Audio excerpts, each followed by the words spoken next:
안녕하세요. 책 읽어주는 여자 홍킨이에요. 지금 지나간 잡지를 정리하다가 좋은 글이 있어서 읽어드릴게요.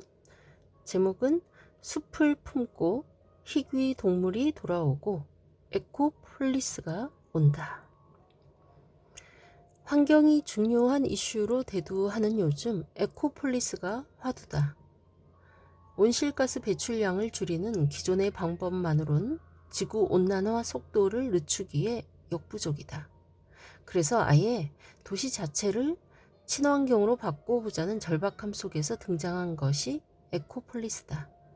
현재 범지구적 차원에서 진행되고 있는 지구촌의 특색 있는 에코폴리스 현장으로 눈을 돌려보자. 에코폴리스는 에코, 즉 생태와 폴리스, 도시가 합쳐진 말이다. 사람이 자연과 함께 어우러져 환경 오염을 최소화하며 살 수 있는 자연 생태를 갖춘 도시를 의미한다. 도시화의 폐단으로 나빠진 도시 환경의 질을 높이기 위한 대안이다. 에코폴리스는 도시에 동물과 식물이 살아 숨쉬는 생태계를 조성하는 게 목적이다. 공원, 숲, 하천, 논밭 등의 생태 공간을 만들어 도시와 자연 생태계가 하나로 연결되도록 하는 것이다. 주택, 교통, 인구 등의 다양한 요소가 자연 환경을 고려하게끔 도시를 설계한다. 에코폴리스는 녹지 비율이 50%에 달한다. 녹지 공간은 잔디만 심는다고 확보되는 게 아니다. 최대한 나무를 많이 심어 자연스럽게 생태계를 조절하고 나무 주변으로 야생동물이 다닐 수 있는 길을 만들고 떨어진 낙엽이 거름으로 쓰여 다시 땅에서 새싹이 움트게 하는 자연순환형 공간을 갖춰야 진정한 녹지라고 할 수 있다. 에코폴리스는 에너지를 절약하는 도시이기도 하다. 도시에 필요한 에너지는 태양광과 풍력 등 친환경 발전 방식을 통해 만든 신재생 에너지로 얻는다. 도시 생활이 환경을 해치지 않도록 하려는 것이다. 또 에너지 자급자족의 도시다. 에너지를 만들 화석 연료 등을 도시 밖에서 무리하게 구할 필요가 없다.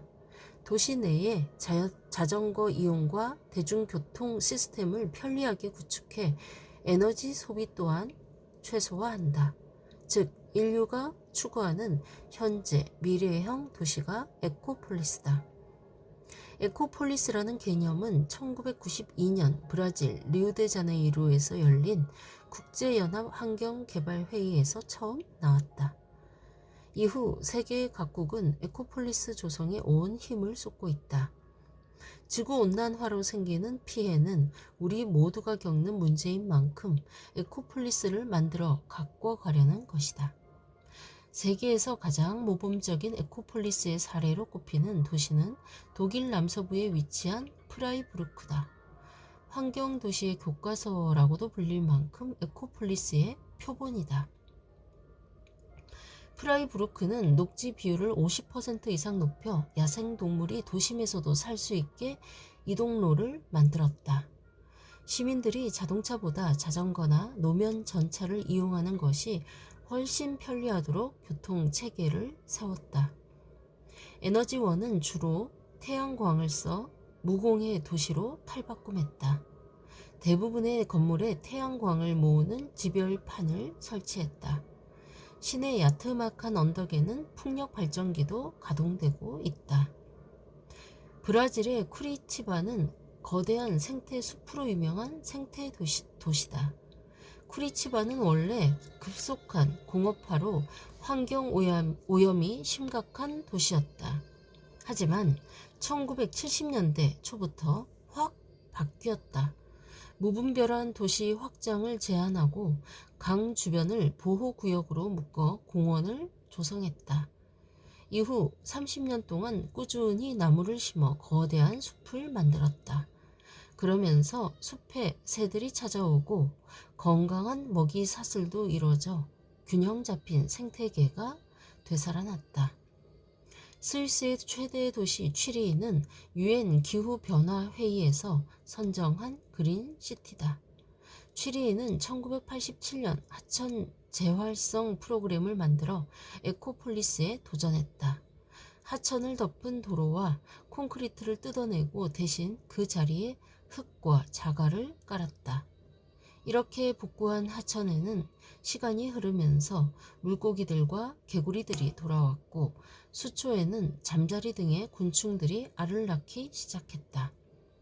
그러면서 취리에 있는 628개 하천 생태계가 아주 천천히 꾸준히 살아났다. 우리나라에서는 전남 순천이 대표적인 에코폴리스로 꼽힌다.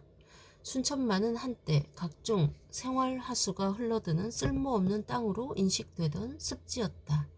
하지만 지금은 4km에 이르는 갈대밭과 수많은 생물이 살아가는 갯벌로 변했다. 천연기념물인 흑두루미를 비롯해 검은머리 갈매기, 노랑부리 저어새 같은 국제 희귀조류 등 200여 종의 새 2만여 마리가 찾는 철새의 낙원이다. 순천만이 점차 회복된 것은 2006년 친환경 프로젝트가 시작이었다. 먼저 순천만 773헥타르의 갯벌을 생태계 보전 지역으로 지정해 환경 파괴로부터 보호했다. 두루미 서식 환경을 만들기 위해 2008년부터는 메마른 땅 30헥타르를 물 웅덩이로 복원하는 작업도 했다. 두루미를 죽이는 전깃줄을 없애려고 전봇대도 모두 제거했다. 또 하수시설의 개선과 자전거 도로, 공원 산책로를 정비했다. 현재는 순천만을 자연생태공원으로 지정해 보호, 관리하고 있다. 울산도 에코폴리스로 변모했다.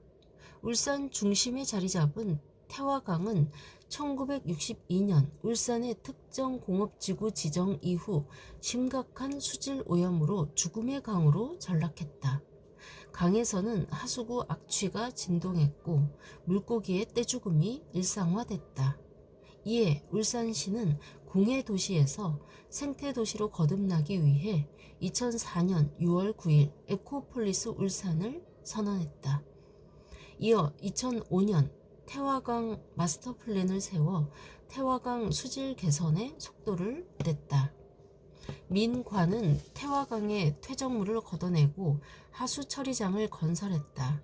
시민들은 수중 쓰레기 수거에 자발적으로 동참했다.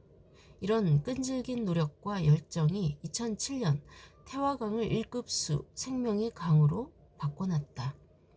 강에는 연어, 은어, 황어 등 1000종의 동식물이 서식하면서 자연 생태계가 급속히 회복됐다.